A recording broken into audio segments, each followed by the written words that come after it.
दिन का सफर करके और यहां 2 महीने की तारीख पड़ जाती। लोग तो तंग आ गए, सच्ची बात है। और जब 1995 वगैरह के आसपास में आपको याद होगा कि पहली मर्तबा सवातियों ने, सूफी मोहम्मद ने उस वक्त अपराइजिंग लीड की थी कि हमें वही पुराना शरीयत का निजाम दे दो जिस पर हमारे बाप दादा खुश रहते थे। उस वक्त तो कोई 9/11 नहीं था, कोई तालिबान नहीं थे, कोई अमेरिकन ऑक्यूपेशन ऑफ अफगानिस्तान नहीं थी। 70 से पहले निजाम शरीयत मोहम्मदी नाफिज थी बेसिकली, या अदल का कोई अलग सिस्टम था? देखिए, निजाम अदल जो नाफिज था सवात में, उसको नाम शरीयत मोहम्मदी नहीं था, लेकिन वो शरीयत के तहत फैसला होता था, काजी कोर्ट्स का सिलसिला था, काजी नाफिज थे वहां। ठीक है। और 95 में जब ये निजाम डिमांड किया इन लोगों ने कि हमें ये निजाम वही शरीयत का दे दो जिसपे हमारे बाप दादा खुश थे, बिकॉज हमने, टू बी ऑनेस्ट, पाकिस्तान की तमाम गवर्नमेंट ने सवात को जिस बुरी तरह मैनेज किया है, जैसे हमने कहा ना, कभी एफसीआर लगा दी, कभी पाटा के तहत कर दिया, कभी सेशंस क्रिमिनल कोर्ट्स वगैरह का सिस्टम बना दिया, इंसाफ खत्म हो गया बुनियादी तौर पर। तो लोकल लोगों की डिमांड है, खुद सवातियों की डिमांड है कि हमें वही पुराना निजाम दो। अब ये जब 2007 वगैरह के बाद, खासतौर पर जब यहां पर एमएमए की हुकूमत थी, तो इस वक्त तहरीक तालिबान लाल मस्जिद ऑपरेशन के बाद खासतौर पर मुल्ला फजलुल्लाह और इसके तमाम साथियों ने सवात में जाकर जो बगावत बर्पा की, नाम इन्होंने यही लिया कि हम शरीयत नाफिज करने के लिए आए। लेकिन एक बात ध्यान में रखिएगा कि मुल्ला फजलुल्लाह का ताल्लुक बैतुल्लाह महसूद से है, जो उनके दामाद है मौलाना सूफी मोहम्मद के। Sufi Mohammad is a different character. Sufi Mohammad Tehreek Nifaz Shariat Mohammad का है, ये एक डिफरेंट ग्रुप है, डिफरेंट पार्टी है। इनके कोई डिफरेंसेस है आपस में या एक ही बात है? इनके शदीद डिफरेंसेस हैं। इन तहरीक निफाज शरीयत मोहम्मद और तहरीक तालिबान पाकिस्तान, इनकी आपस में शदीद लड़ाई है, शदीद डिफरेंसेस हैं। लेकिन तहरीक शरीयत निफाज शरीयत मोहम्मद सिर्फ सवात में ऑपरेट करती थी। तहरीक तालिबान पाकिस्तान साउथ वजीरिस्तान और ट्राइबल एरिया से ऑपरेट करके ये बाहर से आए थे सवात में।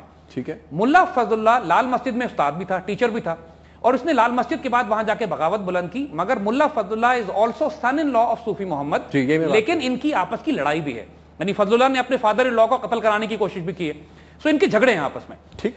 अच्छा, नाउ तहरीक तालिबान सवात या तहरीक तालिबान पाकिस्तान जो बैतुल्लाह महसूद और मुल्ला फजलुल्लाह के ग्रुप है, मैं बिल्कुल वाज़ेह कर दूं कि ये बदतरीन दहशतगर्द लोग हैं। दे आर नॉट किसी सूरत में ना मुजाहिद हैं ना इस्लामिस्ट हैं। ये सिर्फ शरीयत का नाम इस्तेमाल करके मुल्क और कौम के खिलाफ एक बगावत बर्पा किए हुए। इनकी सारा वेपन, सारी इक्विपमेंट, सारा पैसा, एक एक क्लाशनकोफ की गोली अफगानिस्तान से आती है जो ये इस्तेमाल करते हैं रियासत के। और अफगानिस्तान में कौन एड कर रहा है? अफगानिस्तान में इनको इंडियंस और अफगान एलिमेंट, CIA के एसेट्स इनको सपोर्ट कर रहे हैं। ये कंफर्म बात है, इसमें कोई आर्गुमेंट नहीं है। नाउ जब तहरीक तालिबान सवात में दाखिल हुए और उन्होंने बगावत शुरू की यहां पे, अब एक बात जहन में रखिएगा, Swat is a built up area, यहां की शहरी आबादी है, बिल्कुल जिस तरह इस्लामाबाद पिंडी के मोहल्ले होते हैं। ठीक है।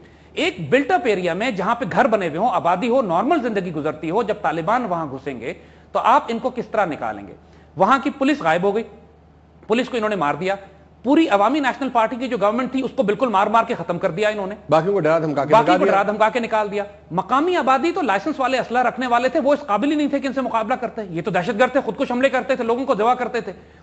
और उससे पहले जो उसकी हुकूमत थी, एमएमए की हुकूमत थी, उसने जब देखा था कि यहां तालिबान बिल्ड हो रहे हैं तो उनको रोकने के लिए कोई कदम नहीं उठाया। उन्होंने इनको बिल्ड होने दिया, अपनी तैयारी करते रहिए तवील अरसे में। जब अवामी नेशनल पार्टी की हुकूमत आई तो फिर तो फुल ब्लूम के साथ ये पूरी तरह उन्होंने मुसल्लह बगावत अपनी शुरू की रियासत के खिलाफ। अच्छा, एक बात नोट कीजिएगा, जब आर्मी को भेजा गया इनको साफ करने के लिए, इनकी सफाई करने के लिए, तो आर्मी को 2-3 प्रॉब्लम्स आई। पहली प्रॉब्लम यह आई कि जब एक बिल्टअप एरिया में, एक शहरी इलाके में दहशतगर्द घुस गए हैं तो आर्मी जब ऑपरेशन करेगी तो घर टूटेंगे, लोगों को तकलीफ होगी, सिविल कैजुअल्टीज होंगी। दूसरी तरफ मीडिया का और हुकूमत का यहां पर यह काम था कि आर्मी को सपोर्ट करती, कौम को इन्फॉर्म करते कि यहां दहशतगर्द घुस गए, फौज को हमने खुद कहा है ऑपरेशन करने के लिए। सियासतदानों ने यह पॉलिसी इख्तियार की, अपने आप को बचा लिया। पार्लियामेंट में आज तक सवाल डिस्कस नहीं हुआ था इससे पहले। जिस लम्हे कोई प्रॉब्लम सवात में होती, जब फौज ऑपरेशन करती, तो मीडिया ये कहता कि फौज अपने लोगों पर गोलाबारी कर रही है।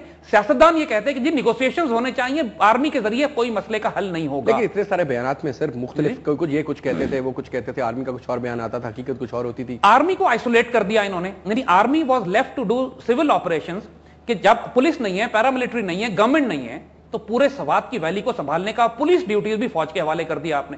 फिर जब फौज इनको मारती थी तो घर टूटते थे, जब सिविलियन कैजुअल्टीज होती थी तो पूरा मीडिया शोर करता था कि फौज अपने लोगों को मार रही है। फौज के लिए तो मुश्किल खड़ी कर दी इन्होंने।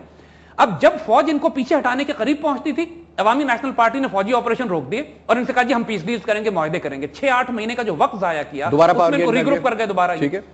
तो ये एक अजीब केओस और क्राइसिस था यहां पे।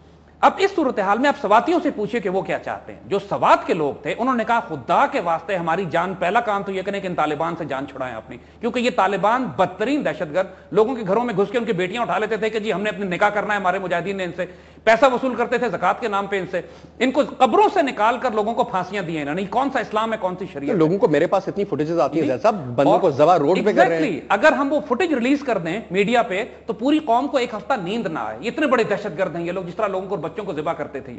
اب سوات کے لوگ تو تنگ آ گئے, وہ تو معصوم پاکستان سے پیار کرنے والے سویلین لوگ ہیں. انہوں نے حکومت سے کہا, فوج سے کہا, گورنر NWFP سے کہا کہ ہماری جان چھڑائیے, اور اس کا طریقہ یہ ہے کہ ایک تو یہ کہ ہمیں پتا ہے کہ آپ جنگ کر کے نکال سکتے ہیں ان کو, لیکن اس میں ہمارے گھر ٹوٹ جائیں گے, تو خدا کے واسطے آپ ہمیں شریعت کا وہ نظام دیں جو ہم چاہتے ہیں.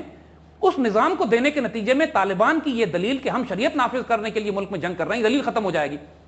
اور NP کے صاحب نے بھی ہمیں کل یہ بات بتائی. اب یہ دیکھیے جو غیر معمولی بات ہوئی ہے کہ عوامی نیشنل پارٹی جو سیکولر مارکسسٹ لبرل پارٹی سمجھی جاتی ہے, اللہ نے اس سے شریعت کا نظام نافذ کروایا.